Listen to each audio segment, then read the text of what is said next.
So South Africa has been in the spotlight for poor governance and corruption recently. This after COVID-19 relief funds were reportedly misused. Several officials have been suspended or placed on special leave. Meanwhile, the Special Investigative Unit has been reopened to investigate. To discuss all of this, I'm joined by writer and Millennial Dialogue on Africa convener Jabulile Buthelezi-Kalonji. A very good afternoon to you, and thank you very much for joining us. So South Africa not being the exception to the rule, I guess. We've seen what is happening in Kenya, also that gaining momentum with people unhappy about corruption there. We know what's been happening with our neighbors in Zimbabwe, where that also is concerned. What does that tell you about the state of the continent, even before COVID-19, where corruption is concerned?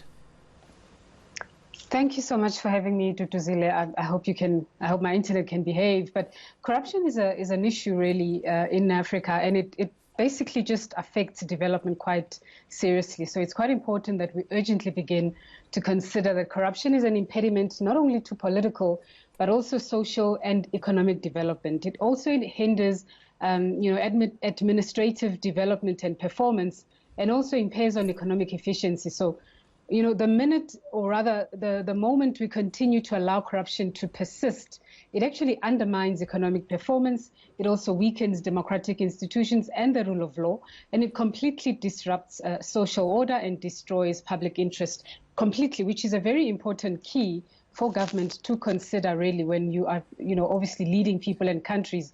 And this leads to quite a number of factors, really, because we've seen evidence that corruption also exacerbates income inequality. For example, on some regression analysis, it has actually shown that a positive correlation between corruption and income equality is an issue, thus outlining that, corruption distorts the actual economy, the legal and policy framework as well, allowing some benefits, allowing others rather to benefit slightly more than those others. And that's not how, things should be happening ideally in any democratic country.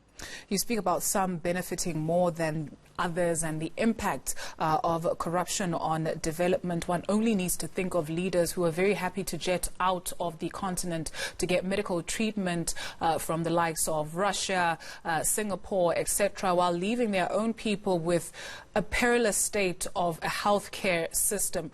When we look at the different kinds of corruption, it's not just about nicking money here and there, right, in terms of tenders or whatever. We're also talking about the illicit financial outflows that we lose in terms of money, billions of dollars that the continent loses on a yearly basis. Okay, thanks for the question. I must say I struggled to... I'm sorry about that. I'm sure I struggled to hear that question. The line's not so good, but I think you asked about the economic impact. Illicit financial outflows and the different kinds of corruption when we look at it. Just how much of an issue is that where the continent loses billions each year?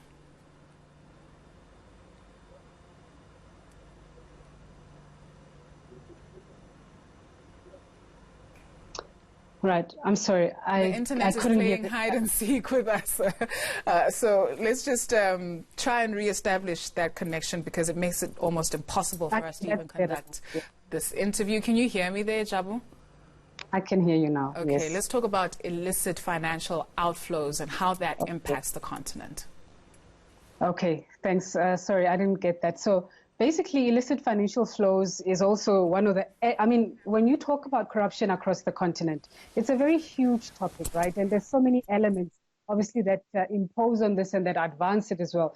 Illicit financial flows is just a part of the bigger problem. But what happens with illicit financial flows is it comes from an element of corruption that obviously gives a rise to a number of economic distortions. Number one, for example, public infrastructure projects, which obviously give monopoly benefits to businesses and commission fees to officials and politicians, are often of little public benefit and result in sort of inflated cost to taxpayers and so forth.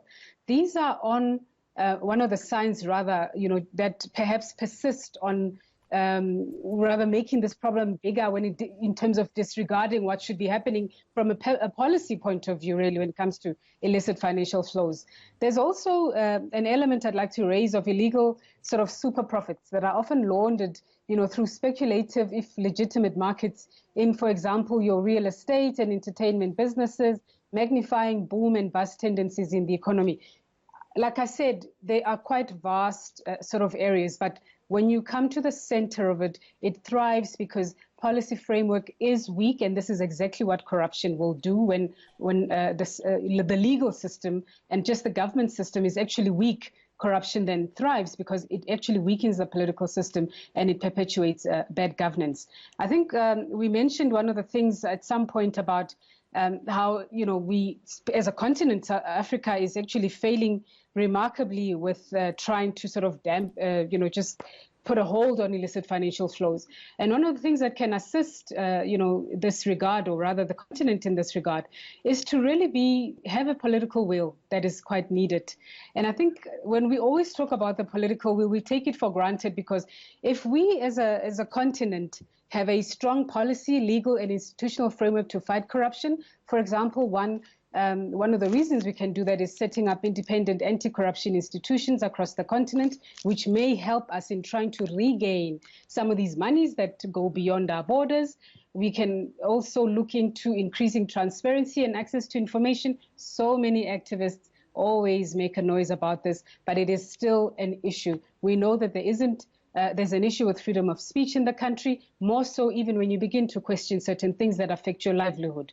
One of the things that can also happen that will help us is to protect whistleblowers and witnesses of all these anti-corruption stories and all these fighters. And also we can look at increasing citizen activism and engagement in the fight against corruption. These are just one of the things that are so basic, Duduzile, that the governments across the continent should be looking into, and perhaps more than ever have the sense of urgency of trying to re-look at ways to redress illicit financial flows. Thank you very much, writer and Millennial Dialogue on Africa convener Jabulile Buthelezi Kalonji.